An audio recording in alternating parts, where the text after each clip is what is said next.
اور آج کا جو ہمارا ٹاپک ہے وہ ہے موسم برسات۔ جون کے مہینے میں جب گرمی انتہا کو پہنچتی ہے، آفتاب کی تمازت سے جسم جلے جاتے ہیں اور گرم لو ہر شے کو جھلسا دیتی ہے، تو گرمی کے سبب کوئی شخص گھر سے باہر نکلنے کی جرأت کم ہی کرتا ہے۔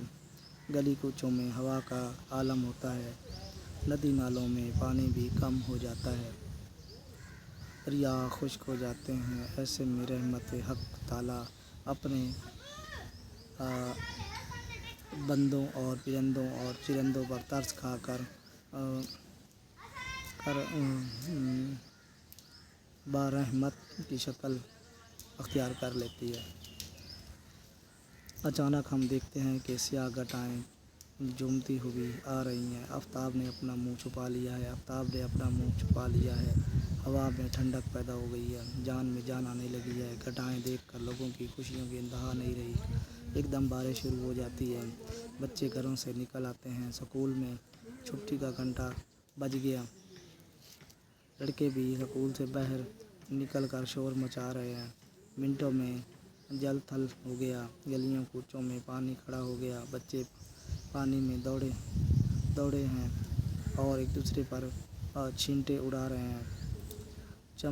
چمن زادوں اور باغوں میں بہار آ گئی ہے، زردی میں رنگے ہوئے پتے سبز لباس میں ملبوس نظر آنے لگے ہیں۔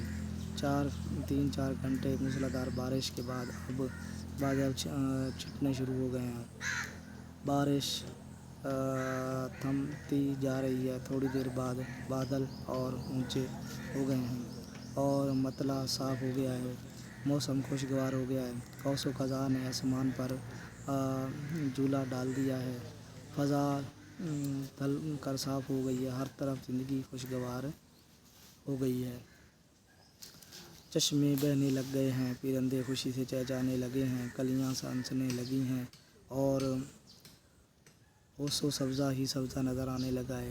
اب دیکھیے بارش تھم چکی ہے، لوگ گھروں سے نکل پڑے ہیں، کوئی موسم کا لطف اٹھانے اور کوئی خرید و فروخت کرنے جا رہا ہے۔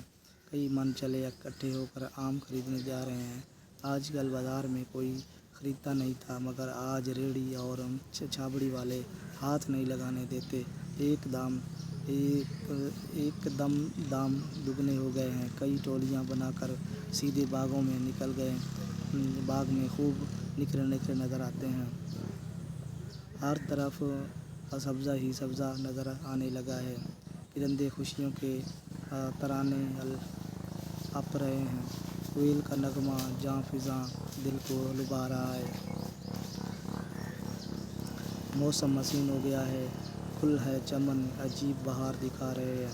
کچھ لوگ ادھر ادھر بیٹھے خوشیاں منا رہے ہیں اور کچھ ادھر آموں کے شوقین ٹولیوں کی شکل میں ادھر ادھر نظر آ رہے ہیں اور ادھر بھی کھا رہے ہیں اور گٹھلیاں ایک دوسرے کے اوپر مار رہے ہیں۔ باغوں میں کوئی جھولا جھول رہا ہے، کوئی خوشی کے گیت گا رہا ہے، کوئی اپنے اہل خانہ کو نہر کے کنارے لے گیا۔ اس طرح دریا کا کنارہ بھی حسین و شفیت پیش کر رہا ہے، کوئی مشغول ترنم ہے، کوئی دری بچھائے گھاس پر لیٹا ہوا ہے، کوئی ریت سے کھیل رہا ہے۔ کچھ لوگ اکٹھے ہو کر خوشی کو کشتی رانی کرنے لگ گئے ہیں۔ دریا کی ساری کشتیاں پانی میں چل رہی ہیں، لوگ زیادہ تر اور کشتیاں کم ہیں۔ آج ملاحوں نے بھی اپنے ریٹ بڑھا رکھے ہیں اور شام ہونے تک یہی منظر چلتا ہے۔ دیہاتوں اور کھیتوں کا منظر نہایت پرکیف ہے، وہاں بھی چاروں طرف سبزہ ہی سبزہ نظر آتا ہے۔ پیاسی زمین نے اپنی پیاس بجھا لی ہے اور کہیں کہیں نشیب میں پانی بھی کھڑا نظر آ رہا ہے۔ کسان اپنے کھیتوں کو تر و تازہ دیکھ کر بہت خوش ہیں، انہیں فصل خریف کو اچھے ہونے کی خوشی ہو رہی ہے۔ دھان کے کھیت پانی سے بھر گئے ہیں، زندگی ہر طرف رقص کرتی ہوئی نظر آ رہی ہے۔ اس وقت ٹیوب ویل بھی آرام کر رہے ہیں۔ یہ قدرت کی بے نیازی ہے، چند گھنٹوں میں موسم کو کس قدر خوشگوار بنا دیا ہے۔ ندی نالوں پر کیف اور مسرور کن شور کیسا بھلا لگتا ہے۔